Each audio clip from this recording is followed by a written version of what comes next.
Thank you so much, ma'am. My name is Pacifique Sukisa Makasi, originally from the Democratic Republic of Congo, and I'm based in Kinshasa, but currently visiting my family in South Africa.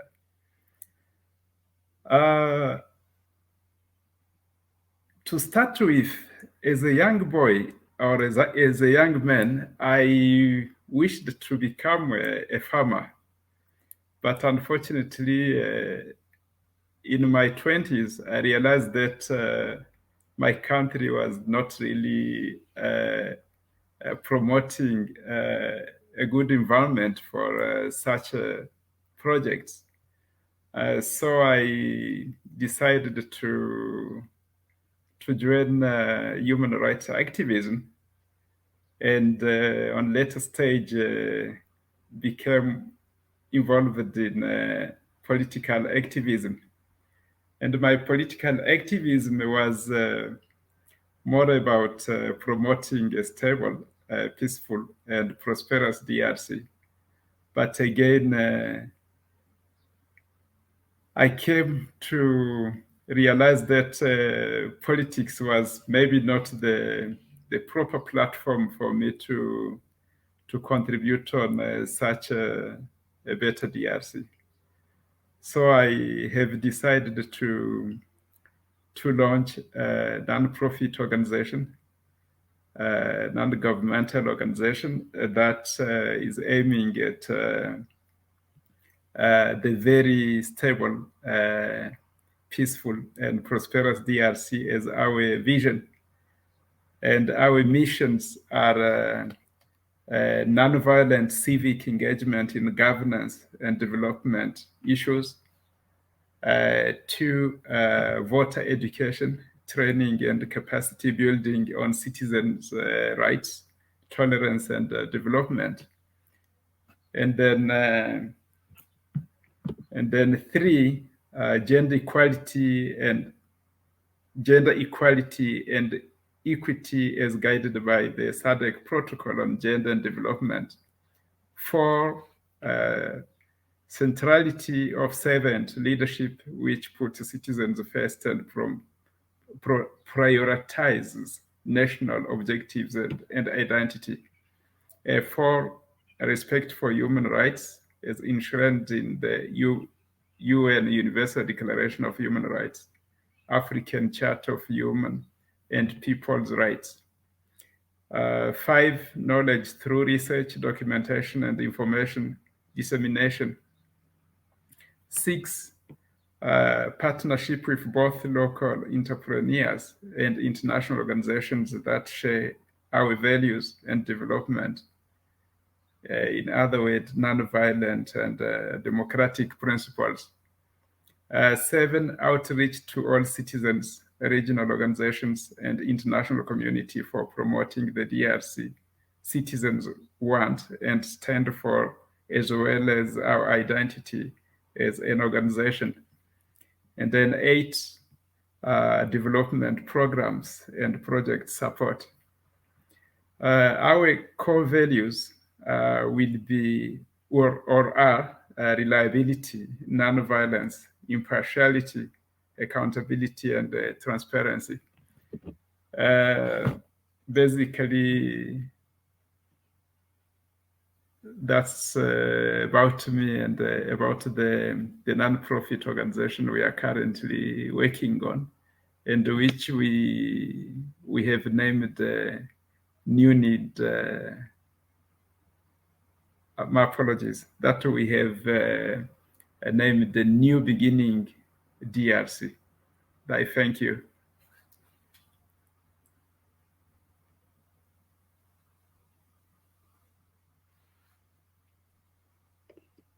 Thank you so much for that introduction of your work. Now, your passion for farming. I'm fascinated because my father was into market gardening. I grew up on a small 10 acres of land. We grew everything from vegetables to fruit. We had chickens, pigs, goats, cows, everything. Interesting, interesting. So Uh, where are you now in terms of manifesting that vision? honestly speaking, farming remains number one thing to do on my list if I really have to be given a chance to. Uh, we currently have a piece of land in the DRC, precisely in the Katanga province, not far from the DRC and the Angola border. And I wish I was really able to venture into that, but like one always say, freedom fighter in our continent hardly access the necessary economic means one needs to adventure on such a project.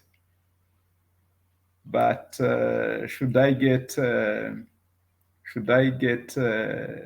partners willing to do farming, I really would love to venture into that as soon as one can. So how big is your piece of land and what kind of farming would you get involved in?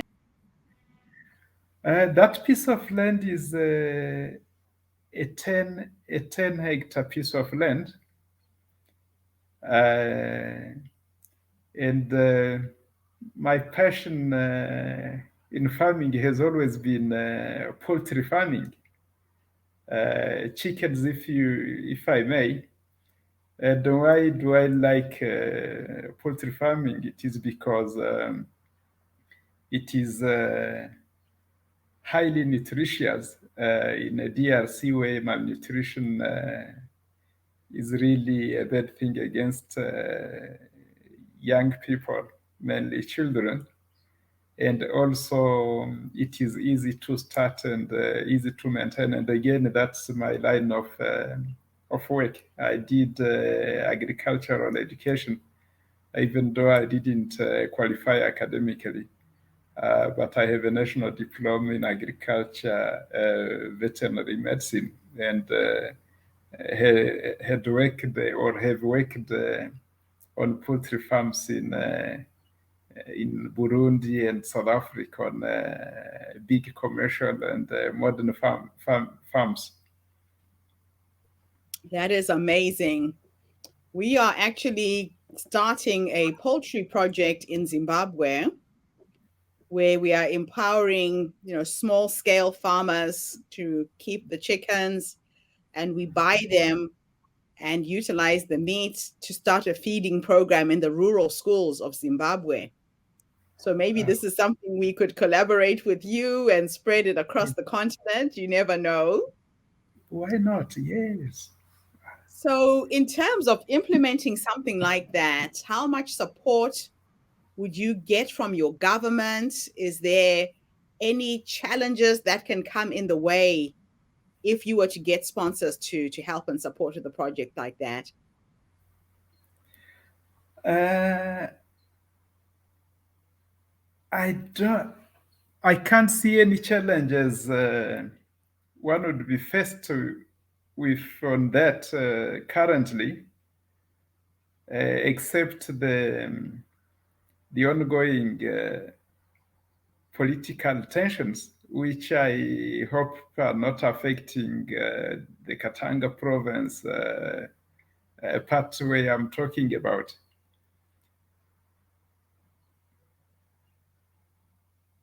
So Yes, ma'am.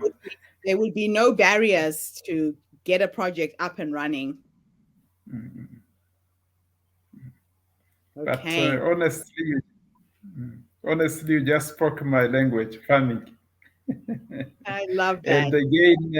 And again, talking about feeding children rural areas, you Mm, again once touched my heart because I'm myself from a small rural area, small yeah. village, if I may.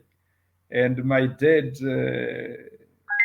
was a farmer who did not only farm for for my family, but also for the neighborhood, and especially again that he was a nurse, a medical nurse, so you can understand how this feeding of malnourished children mean a lot to me. And beside that, even I remember before I met my wife, who is originally from Katanga, her passion was feeding children, and I believe she worked with the UNICEF or World Vision on that very program. So talking about farming and especially feeding the children in need of proper nutrition makes my day. That is just awesome. Yeah, I think when people start working together, collaborating, sharing ideas, Yes, we can change the face of Africa, especially communities where there isn't access to resources. Zimbabwe is in trouble in that sense. We are trying to build a clinic, we're trying to build a library, and we're trying to start a microloan program, giving people 100 chickens each and then collecting them collectively and then distributing them through the schools. So a lot can be done there. What exactly. else can you grow on your piece of land? Are there any cash crops that you're thinking of? Uh, Vegetables have always been the best option. Yeah, Talking to talking about feeding children, and in some cases, maize will always be one of our best choices. Talking about Zimbabwe, I know Zimbabwe very well, and just stayed there for about 3 years. okay. Which part of Zimbabwe? Unfortunately, I was there as an asylum seeker. Okay. Yeah, something And like which that. part But of the country? Which part of Zimbabwe do you know? yes, we lived in Harare, but we lived in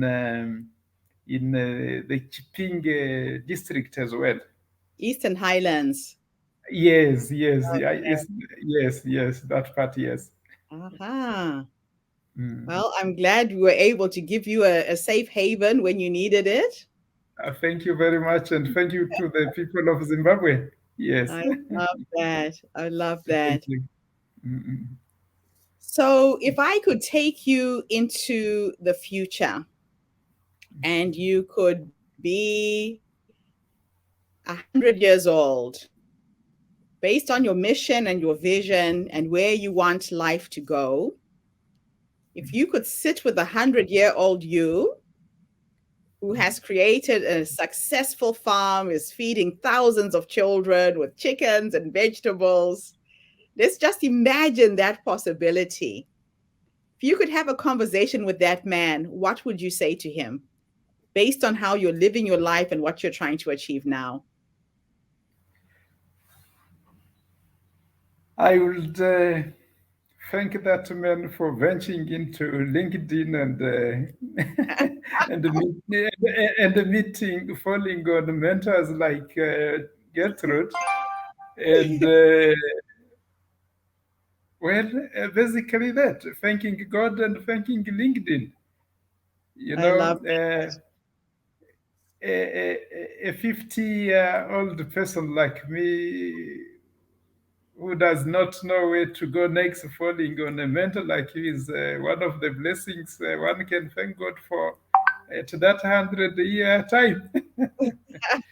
Yes, Yeah, and no, I especially, and especially, mm, yes, go ahead, ma'am. I was going to say, I do believe that we don't bump into people by accident. Even when we connected on LinkedIn, I had no idea you had a project that is so similar to mine. This is very, very magical that everything is so in alignment, very much in alignment with the vision and the mission I'm on as well. And to even be a bit funnier than I already am, I will send you a project on that I wrote in 2002. Right.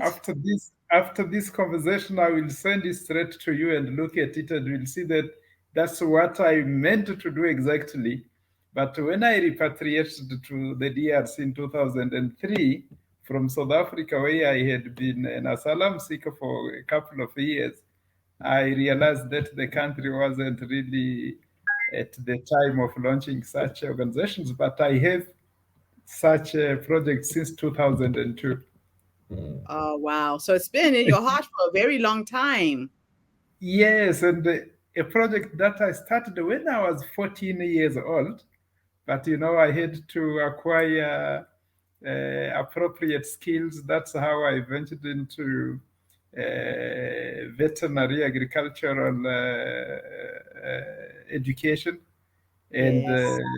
have been in a couple of countries hunting for more skills on agriculture. Oh, I love this. Yes, ma'am. So, is there anything I should have asked you and I didn't in this interview? Um, I couldn't say for the moment. Like I said, I'm overwhelmed to the point that I don't think I have the power to try and figure out something else. Because honestly speaking, what I have at heart is agriculture, and not only for my survival or money making, but to benefit the society around me, mainly Mm, children, since I come from a village where many children have always been affected by malnutrition and mm, hunger as we speak. yeah. So let me end our interview with a short video that I prepared that I've been sharing about my project in Zimbabwe. Then you will get to see what I've done and the vision Mm. that I have. Well, I'll play the video and then we'll catch up for a few minutes before we say our goodbyes, okay? Thank you very much, ma'am. Thank you so much. Okay, let's see here. I think I'll have to cue it up from the internet. Give me a second. Yeah, God works in mysterious ways. Indeed, he I'm does. on a quest to connect with as many people of African descent Mm, who have a passion around children, primarily, mm. because I believe that they are the next generation that will look after us. So we need to Exactly. look after them. Exactly. We need to look after the next generation. Otherwise, we are in trouble. We Yes, are in serious trouble. truly, yes. You are right. Yes. Yes. Uh, mm, Okay, so let me share my screen and we'll play this little 5-minute video before we close the show. So share screen. It's only 5 minutes. So here we yeah. go. Mm. They say a picture tells 1,000 words. Did you know that lack of clean drinking water is the biggest cause of infant mortality in developing countries? And that 80% of children die before the age of 5. Water systems powered by solar technology are the solution. I installed a borehole in our community. It was powered by a submersible pump, and this totally transformed an impoverished community in Mazivisa village, where I'm from. It not only gave people clean drinking water, but water to cook with, to wash with, and to plant food. In 2007, we had a drought, then we had torrential rains. Zimbabwe is now one of the poorest countries in the world, and we are a country without a currency. Zimbabwe's inflation hit 516 quadrillion percent. So the government had to scrap the Zimbabwean dollar and we are trading in US dollars. And for most people who don't have children who live overseas, there is no access to physical cash. We have gone back to bartering for very basic food commodities like sugar and salt and fuel. So when I took over the school, we had torrential rains, and most children were eating 2 or 3 times a week if they were lucky. The buildings in rural schools in Zimbabwe are completely dilapidated. The government has not touched infrastructure in 25 years. There's no stationery, no books, no pencils, no tables, no chairs. Most teachers take the children outside and teach them how to read and write in the sand.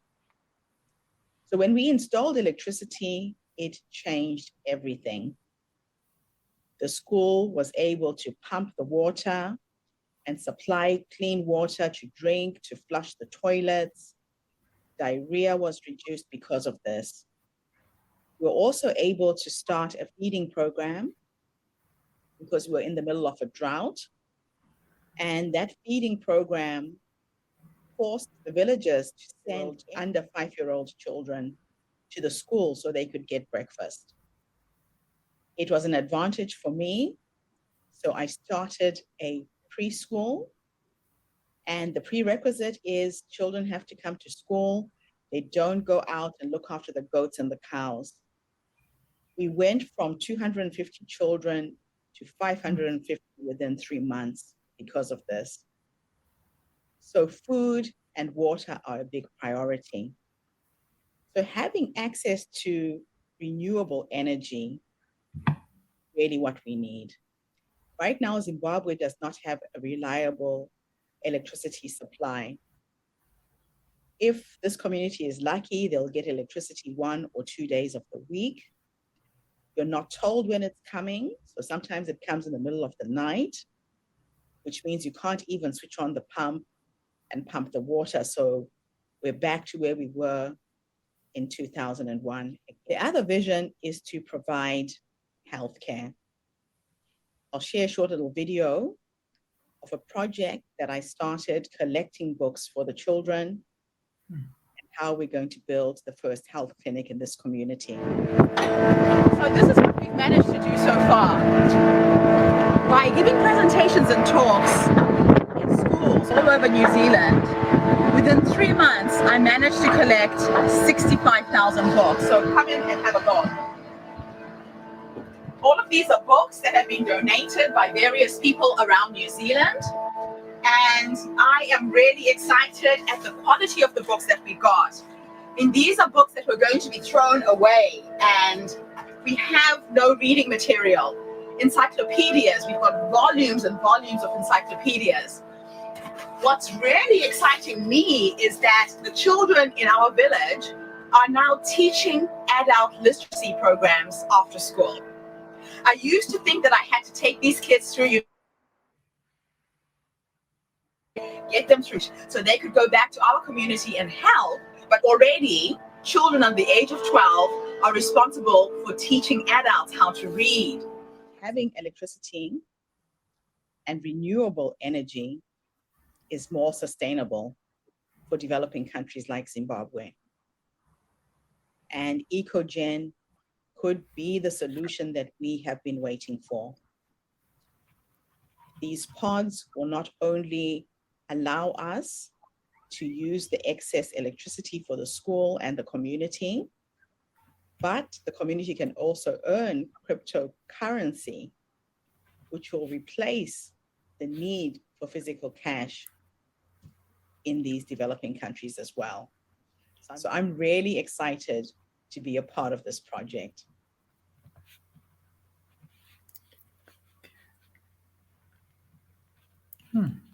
Okay, so that's my small project.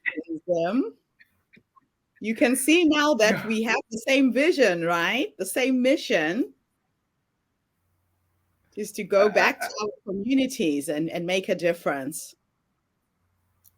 Honestly, I wish I met you when you just started this. Well, you've met me now. This is the time that God decided Thank for you. us to meet. Yeah, I don't know what to say.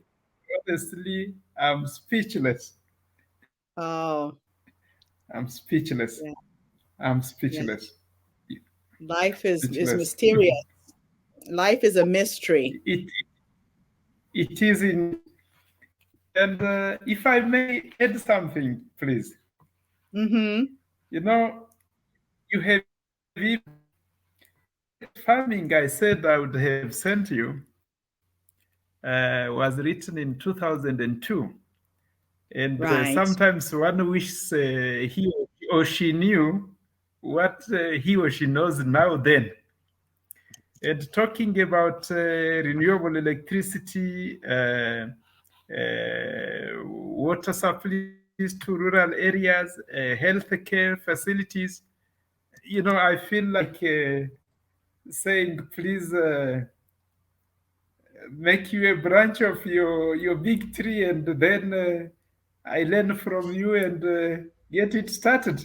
We learn from each other. We learn from each other. I don't have farming qualifications. I just have a passion because I know the power of what we can do with Africa's soil.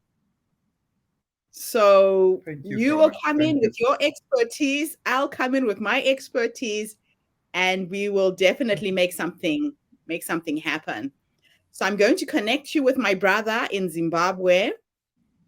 I'll email you a document that he put together that we're using to get some funding for the Zimbabwe project. Have a look at it, give me some feedback. If Mhm. we need to add things, take things away, it's still a working document so we can see how we can secure investments. The investors I am working with are looking for nonprofits that have a for-profit angle so that things are sustainable. So you're not relying on donations Mhm. all the time. So Mhm. everything that you're talking about is very much in alignment with the vision. My nonprofit is called Africa Thrive.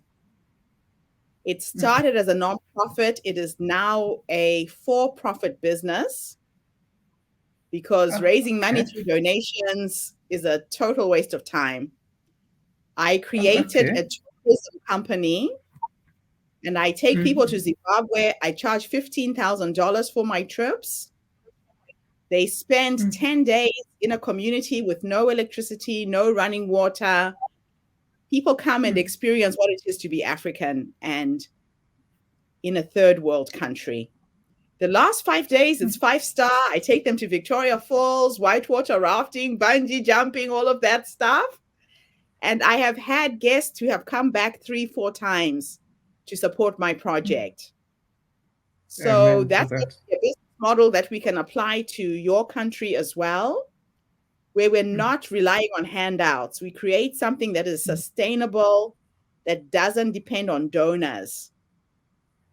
I do believe it's possible in every single African country. So I'm Very looking forward to meeting possible. you when I Very come to possible. Zimbabwe in August. I fly in through South Africa. So maybe if you're in South Africa, we can travel together to Zimbabwe and you can see the little that I've managed to do in our community. But thank you so much for I, coming I, online. Mm-hmm. can I add one small thing that just Yes, came to my sure. mind? Yes. Uh, talking about Zimbabwe, remember I said that my family and I spent about 3 years in recently, and when we came back to South Africa, we Mm-hmm. live in an area. We came to live in an area where crashes are very, very expensive. And then you have Zimbabwean ladies with young babies who didn't know how to go to work because they didn't know where to leave their children.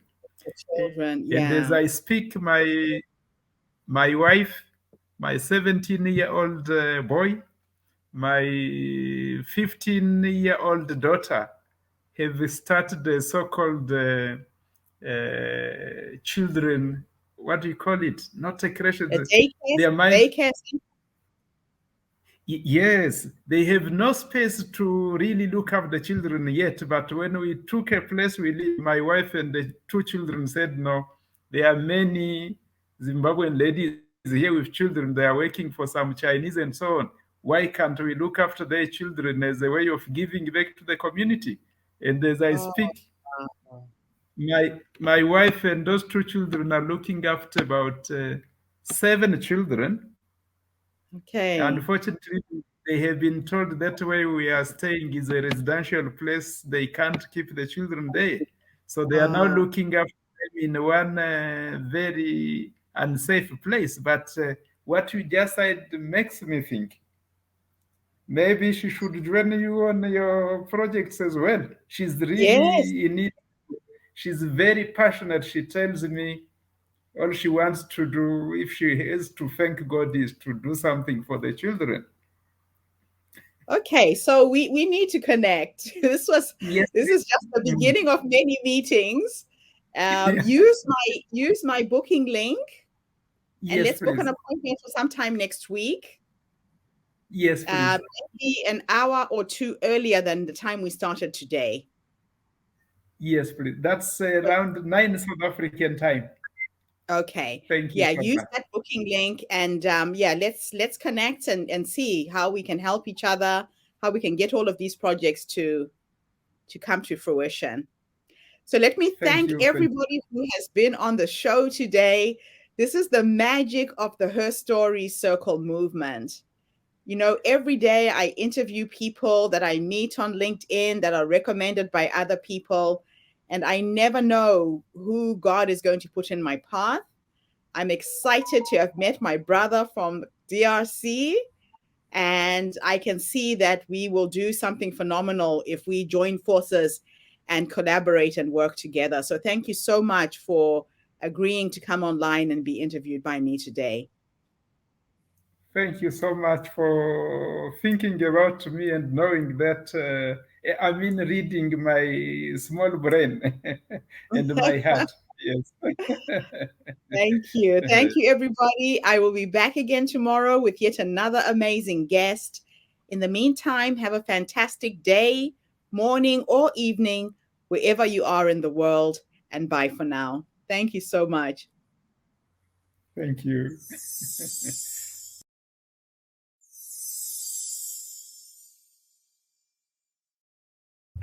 That is absolutely wonderful.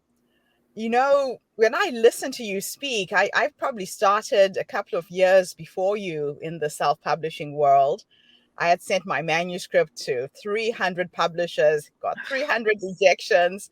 Yes. And then I thought, okay, just do it myself. But things have really changed in the last 10, 15 years for anyone who wants to become an author. Let's delve a little bit into your writing process. You know, I'm always intrigued at where do these stories come from, the characters in your books. I actually went and downloaded a couple of your books and did some speed reading. Where do you find these ideas? Tell us about your creative process. Oh boy. Oh, well, I watched a lot of movies and read a lot of books as a kid, and a lot of sometimes scary because I do write a bit of supernatural. So you can see where my experience with growing up reading some Stephen King and watching some of the crazy horror movies of the 70s and 80s and 90s comes into play. And I still enjoy horror as well as supernatural and all kinds of stories. But some of the best ideas just come from real life. We can write some crazy fiction, but a lot of times it doesn't touch what's really going on and some of the nonfiction things that happen in people's lives. So a lot of times, when I'm talking to somebody, a stranger at the airport, or talking to a friend on the phone, and they're telling me about some crazy story, or people on different social media chatting, I'll be listening, but it's just popping ideas into my head of, wow, how could I take this and put a character involved, and turn it into something funny, and turn it into something that we can all relate to, and go, and then just, oh boy, oh no, don't do that, don't say that. So it's really mining real life, getting out there, talking to people, listening to their stories, And a lot of people will tell you stories and say, you should use that in a book. Well, sometimes I will, sometimes, but I always change it enough because I don't want to hurt anybody. I don't want anyone to feel like I'm, turning anything, that they told me against them or using it somehow. But I will use my own experience, especially if it's, with someone I don't even know and something that happened while I was out and about that's funny. And use that. But one thing I learned long ago about humor is, and it's how I like to use humor, is it's best if it's turned back on the character themselves. Don't make fun of other people. Have fun with yourself. If you're going to poke fun at anybody, poke fun at yourself, because that type of humor is it's not cruel. It's not picking on a certain person or group or anything like that. It's aimed at things we all do. We stumble, we trip over our own shoes, we put our clothes on the wrong backwards. So if you do that, if you use that for your humor, it's more universal. We can all relate to it, and it just makes it more, I don't know, more fun, makes it feel more real. I love that. Have you ever had a fictitious character that starts to create a story of its own? I'm not a fiction writer, I'm a nonfiction writer. And the one time I tried to write fiction, I had this character that just started literally writing the book for me. Have you had that experience? Well, yeah, I started out, my first book that I published was Nearly Departed in Deadwood, this one. And at the very beginning, she's meeting up with a guy out on a ranch out in the boonies. And he thinks she might be there from the bank to take his ranch away. And so he greets her at the door with his, old shotgun and that whole kind of, whoa, whoa, whoa, I'm not here with the bank. And his name was Old Man Harvey. And I did all kinds of plotting for this book. And I had character interviews. And I went way out of my way back then to really get a grip on this story before it came out. And he was not part of it. But I wanted somebody at the beginning that showed how desperate she was to make a sale of a house, because she's a single mom supporting her 2 children. And she really needed the sale because she might lose her job if she didn't get a house to sell soon. And so having this Old Man Harvey there, right out of the gate, he just popped up. And he is one of the biggest stars now of that whole series. The fans love him. He's funny. He adores the heroine. He's like her uncle that takes care of her, and he calls her her bodyguard. He's her, self-appointed. And so he's really just taken over, and people would like me to write Harvey tales, and more about his history, and maybe someday, but right now I have 5 different series. So I'm just trying to keep, treading water to keep up with all that I have going. Wow. Now let's take you into the future. Was my last question, or maybe second to last, because another question just popped up. But let's take you into the future. You're now 100 years old. Oh. You're sitting on your porch in your rocking chair, surrounded by your children, your great-grandchildren, and you're reflecting back on this amazing creative life you've had. If you could have a conversation with the future you, what would you say to this wise woman who's led you to that point? I would start with, first of all, let's make sure the people we think we're talking to or about are real, and we haven't made them up in the past. And we're just thinking all these characters are all part of our family. Because, when you write fiction and you've written, lots of books, I think I have a wonderful woman who helps me keep track of all the details, the stories, the characters, the plots, in a big kind of a worksheet thing. And I believe I have well over 500 characters now that I've created. So I'm a little concerned that the town I might think I live in at the end, when I'm old, might be full of all fiction people. And my kids will be like, oh, mother, she's so out there. But otherwise, I would like to, I at least hope that I could think, wow, what a ride this was, what a crazy fun time that we had, telling all these stories and sharing them and laughing with people. Oh, wow. Fantastic. So my last question is, was there anything I should have asked you that I left out? this interview? Oh boy, I don't know. I talked so long at the beginning, I can't even remember what all I said. I one of the things that I just like to always make sure to say, especially if you're an aspiring writer, is, you know, just you have to keep trying. And if this is what you really want, it's going to take some work and some struggles. Don't compare yourself to someone else. Don't compare yourself to maybe one of your other favorite writers. Don't compare yourself to me. It's your own journey. So comparison will steal the joy of it from you. Just focus on the path in front of you. Find the joys along the way. Be prepared for some storms and some heavy rains, maybe some, hardships, but enjoy your own journey and all that it brings to you, because we're each so unique. And if you spend too much time looking at everybody else's journeys and being jealous, it's going to take all the fun out of life and this career for you. Fantastic. Anne, it's been an absolute pleasure connecting with you and hearing your story today. Thank you for being a source of inspiration for other authors who are thinking about going down this path. Your success, your story is truly inspiring. Well, thank you. Thanks for having me on here. And thank you to everybody who tuned in today. The Her Story Circle is connecting with some phenomenal women all over the globe. And I'm really looking forward to maybe having Anne come to New Zealand, Australia, to launch some of her books and meet some of her Australian and New Zealand readers. Hopefully this podcast will create a whole new following for you in this part of the world as well. I loved Southwest USA. Like I told you, I lived in New Mexico. I got to meet real cowboys, the stuff I used to watch on TV as a child. And here you are turning it into fiction and keeping us happy and entertained. Thank you so much for your work. Thank you. I'll see you again tomorrow, everybody. Have a fantastic day, morning, or evening, wherever you are in the world. And bye for now.